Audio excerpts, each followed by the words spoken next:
왕이 되고 얼마 되지 않았을 것으로 보이는 시기에 이 솔로몬은 기드온 산당에서 하나님께 1,000번제를 드렸습니다. 1,000번이라고 해서 무슨 1,000일 동안 계속 예배를 드렸다는 뜻은 아닐 것입니다. 한꺼번에 많은 제물을 하나님께 드리며 이 제사를 예배를 드렸다는 것으로 우리가 이해할 수도 있습니다. 그래서 어떤 학자는 한꺼번에 이 1,000마리의 제물을 그 자리에서 다 잡을 수는 없으니 최소한 일주일의 시간은 걸리지 않았을까 그렇게 계산하고 있기도 합니다. 이 말은 솔로몬이 거기에 이 기브온 산당에 머물면서 1,000번의 이 제사에 참여했다는 말이기도 합니다. 일주일 내내 하루 종일 피냄새와 연기와 불과 분주함 속에서 하나님 앞에 예배로 나아가는 그러한 모습을 우리가 상상해 볼 수 있습니다. 그리고 이렇게 예배를 드린 후에 기브온에서 이제 잠을 자는데 그의 꿈에 누가 나타나십니까? 바로 하나님께서 나타나셔서 이렇게 그에게 묻고 있습니다. 내가 내게 무엇을 줄고 너는 구하라. 솔로몬은 물어보시는 질문에 이렇게 대답하죠. 종은 작은 아이라 출입할 줄을 알지 못하고 주께서 택한 백성 가운데 있습니다. 이들은 큰 백성이라 이 숫자도 많은데 누가 이 많은 백성을 재판할 수 있겠습니까? 종에게 듣는 마음을 주셔서 주의 백성을 재판하여 이 선악을 분별하게 하옵소서. 여기 듣는 마음을 주사 그리고 선악을 분별하게 하옵소서. 아시다시피 지금 하나님께서 무엇이든지 소원을 말해보라 하십니다. 솔로몬 일생일대의 기회인 것이죠. 일반적인 사람이라면 아마 세계 최고의 부자가 되게 해달라거나 무병장수를 구하거나 아니면 원수의 이 목숨을 그를 죽여달라고 구할 텐데 솔로몬은 이런 일반적인 범주의 2차원적인 것들을 구하지 않고 있습니다.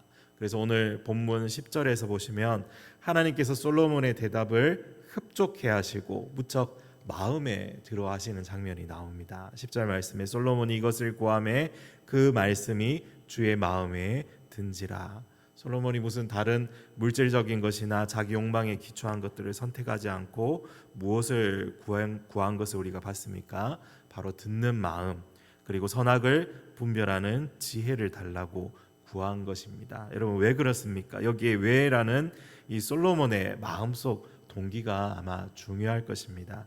왜 솔로몬은 자기 자신을 위한 것들에 구하지 않고 듣는 마음과 지혜를 하나님께 요청했을까? 이게 참 중요한 포인트인데 뭔가 물질적인 것 눈에 만질 수 있고 볼 수 있고 가질 수 있는 것이 아니라 솔로몬은 엉뚱하게도 이 방향과 목표를 구하고 있다는 것이죠. 솔로몬 자신이 밝히고 있듯이 자기가 이제 이끌어 가야 하는 이 하나님의 백성을 위한 이 목표와 방향을 구하고 있는 것입니다. 사실 이게 참 대단한 것 같습니다. 적어도 솔로몬이 어떤 사람인지 알 수 있게 하는 대목이죠. 비범하다라는 이 말이 어울리는 면이기도 합니다. 보통 우리가 인기가 있었던 대작 영화나 대작 애니메이션의 속편이 나오면 저거 분명 재미없을 것 같다 하고 보통 우리는 생각하게 됩니다. 또 너무 위대했던 사람을 이어야 하는 그 후계자들을 보면 늘 이 전임자 위대했던 그 사람들의 그림자와 싸워야 했습니다. 모세를 이어야 하는 여호수아가 느꼈을 그 압박감은 경험하지 않고는 모를 그런 큰 중압감이었을 것입니다. 엘리야의 제자 엘리사도 어떻습니까? 이 위대한 선지자 엘리야의 이제 뒤를 이어야 하는 또 자신도 선지자가 되어야 하는 이러한 순간에 자신이 얼마나 초라해 보이겠습니까? 그래서 아예 대놓고 엘리야가 승천하기 전에 엘리사는 스승님에게 갑절의 영감을 구하는 그 장면은 너무도 유명한 이제 본문이죠. 솔로몬이 위대한 왕 다윗의 뒤를 이어 왕이 되었습니다. 이제 백성들을 다스려 가야 하는 중요한 시작점입니다. 그런데 솔로몬은 연소합니다. 가장 어리게 보는 학자들의 의견은 보통 12세 그로부터 20세 사이로 보기도 하고 조금 많이 보는 학자들은 20세 초중반으로 봅니다. 그래서 솔로몬 자신도 자신을 종은 작은 아이라 출입을 할 줄 모르고라고 이렇게 고백하고 있습니다. 지금 솔로몬이 가장 중요하다고 생각하고 있던 그 마음의 소원을 이제 하나님께 올려드린 것입니다.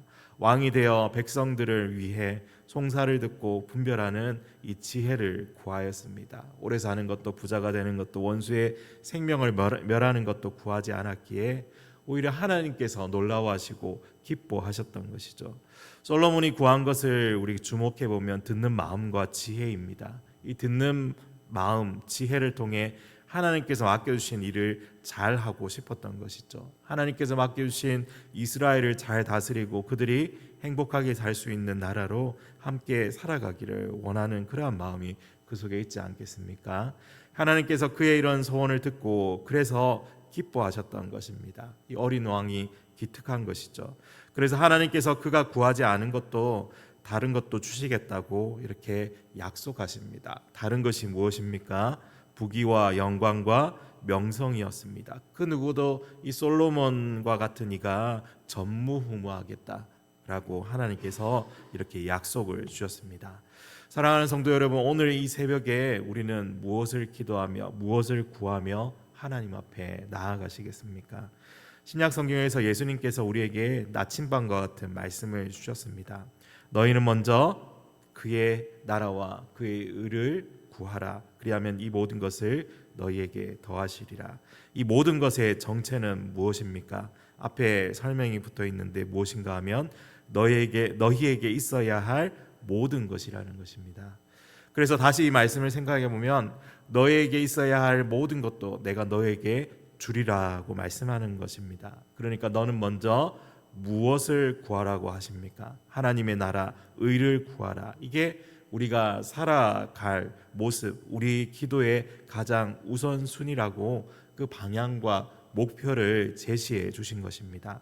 세상을 살아가는 사람들은 저마다 자신의 유익을 위해서 무언가를 이루기 위해서 열심히 집중하며 살아가죠. 또 다른 신들에게 복을 빌며 살아가기도 합니다. 인생의 목표를 세우고 무엇인가 얻고 누리기 위해서 열심히 그것을 추구하며 살아갑니다. 그러나 하나님을 섬기며 살아가는 그리스도인의 이 삶은 그런 단순한 차원으로 살아가는 것이 아님을 우리가 오늘 하루도 같이 한번 생각해 보았으면 좋겠습니다. 우리는 가장 먼저 하나님의 영광, 하나님의 뜻, 하나님의 마음, 하나님의 나라, 하나님의 의를 구하며 사는 아주 수준 높은 부르심이 있다는 것이죠. 가장 중요한 목적, 목표이고 그걸 알았던 사람이 바로 오늘 또 이렇게 말씀을 함께 묵상했던 이 솔로몬이었던 것입니다.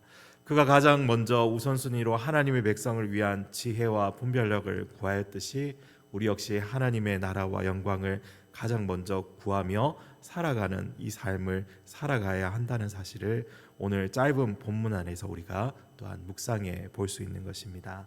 사랑하는 성도 여러분, 다시 한번 질문해 봅니다. 오늘 새벽 기도하는 가운데 하나님의 임재 가운데 나아가는 여러분, 하나님께서 동일하게 우리에게도 물어보십니다. 내가 내게 무엇을 줄까? 너는 구하라.